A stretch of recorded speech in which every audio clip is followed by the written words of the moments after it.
Eto na nga mga chong, marami tayong PBA updates. Barangay Ginebra kailangang makuha ang twice to beat advantage.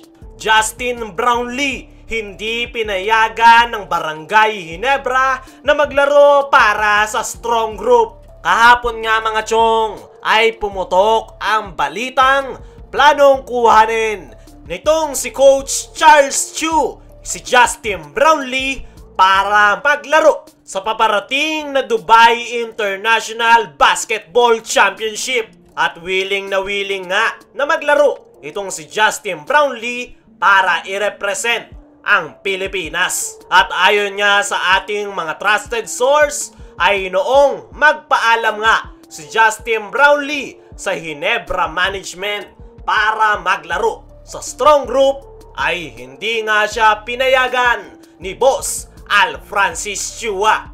Bad news nga yan para sa mga fans nitong si Justin Brownlee at mukhang matatagalan pa bago natin ito muling makitang makapaglaro. Ang paliwanag nga ng Ginebra Management kung bakit hindi nila pinapayagan na maglaro si Justin Brownlee para sa strong group ay ayaw nga daw nilang maapektuhan yung ipapatong na suspension sa kanya ng FIBA. Kung maglalaro nga daw si Justin Brownlee sa Dubai ay malaki daw ang chance na ma-compromise ang kanyang suspension. Magre-resulta nga daw yan ng mas matagal na suspension, mas mahabang suspension, ay mas matagal nating hindi makikitang makapaglaro si Justin Brownlee para sa Barangay Ginebra. At yan nga ang iniiwasan ngayon ni Boss Al Francis Chua, kaya hindi nila pinapayagan si Brownlee na makapaglaro sa ngayon. Wala pa ngang official na suspension na ibinababa ang FIBA. Pero napakalaki nga daw ng chance na 3 buwan lang ang bubunuin ni Brownlee bago tuluyang makapaglaro. At para masigurong hindi natatagal pa sa 3 buwan, ay hindi nga nila paglalaruin si Brownlee sa strong group. Para sa akin mga chong, ay tamang desisyon yan ng Ginebra Management. Unang-una, patapos na ang suspension ni Justin Brownlee at kung gagawa pa sila ng aksyon gaya ng paglalaro ng Ginebra Resident Import sa strong group, ay posibleng mapag-initan si Brownlee at humaba palalo ang kanyang suspension. Pag-iingat nga lang ang ginagawa ngayon ng Ginebra Management para maisalba ang basketball career nitong si Justin Brownlee.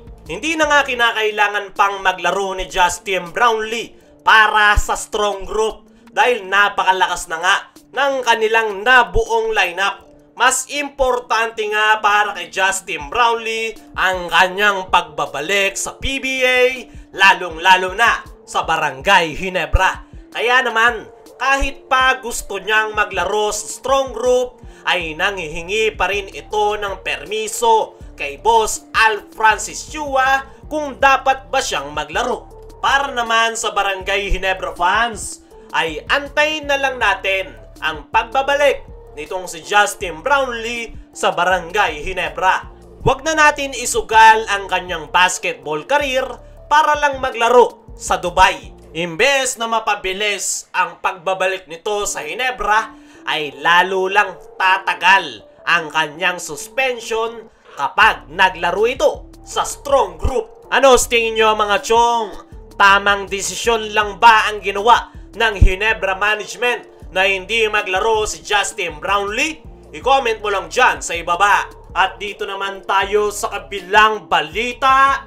Barangay Ginebra kailangang makuha ang twice to beat advantage. Magbabalik na nga ang PBA matapos ang kanilang naging holiday break. At napaka-importante nga ng mga natitirang laro, lalong-lalo na sa Barangay Ginebra. Dahil dyan nakasalalay kung saan sila tutungo pagpasok ng PBA Playoffs. Sa ngayon ay sigurado ng pasok ang Barangay Ginebra sa quarterfinals. Pero kailangan pa nilang ipanalo ang kanilang last 2 games para sa kanilang tsansa na makuha ang twice to beat. At napaka-importante nga niyan mga chong dahil napakaganda nga ng itinatakbo ng lahat ng koponan.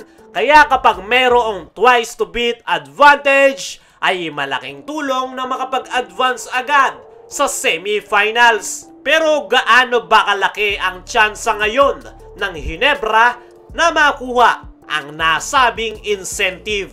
Sa ngayon nga mga chong ay 50-50 pa rin ang Barangay Ginebra para sa twice to beat. Dahil nakikipag-agawan din dyan ang kanilang sister team na San Miguel Beermen. Pero kung matatalo nga itong Phoenix Super LPG at Meralco Bolts sa kanilang huling mga natitirang laro, ay malaki ang chance na makakapasok ang San Miguel at Barangay Ginebra sa top 4 na makakakuha ng twice to beat advantage. Pero bago mangyari yan ay kailangan ipanalo ng Ginebra ang kanilang last 2 games. At kung maipapanalo nga nila yan, ay malaki na yung chance ng Ginebra sa twice to beat incentive.